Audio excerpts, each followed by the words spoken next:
Hadith number 185. Narrated Yahya al-Mazini.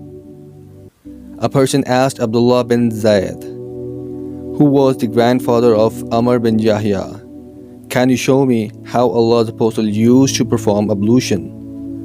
Abdullāh bin Zayd replied in the affirmative and asked for water. He poured it on his hands and washed them twice. Then he rinsed his mouth thrice and washed his nose with water thrice by putting water in it and blowing it out.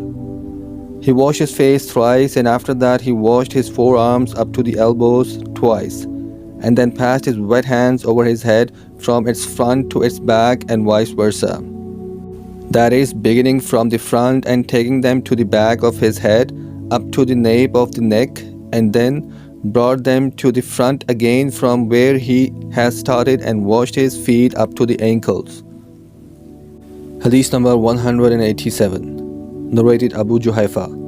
Allah's Apostle came to us at noon and water for ablution was brought to him. After he had performed ablution, the remaining water was taken by the people and they started smearing their bodies with it as a blessed thing.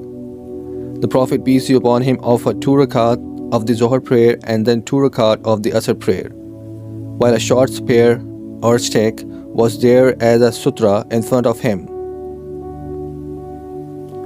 Hadith number 188. Abu Musa said, the Prophet peace be upon him asked for a tumbler containing water and washed both his hands and face in it, and then threw a mouthful of water in the tumbler and said to both of us, Abu Musa and Bilal, drink from the tumbler and pour some of its water on your faces and chest. Hadith number 189. Narrated Ibn Shihab. Mahmud bin Ar-Rabi, who was the person on whose face the Prophet peace be upon him had ejected a mouthful of water from his family's well while he was a boy, and Urwa on the authority of Al-Miswar and others who testified each other said, whenever the Prophet peace be upon him performed ablution, his companions were nearly fighting for the remains of the water. Hadith number 190. Narrated Asai bin Yazid. My aunt took me to the Prophet and said, O Allah's Apostle, this son of my sister has got a disease in his legs. So he passed his hands on my head and prayed for Allah's blessings for me. Then he performed ablution and I drank from the remaining water.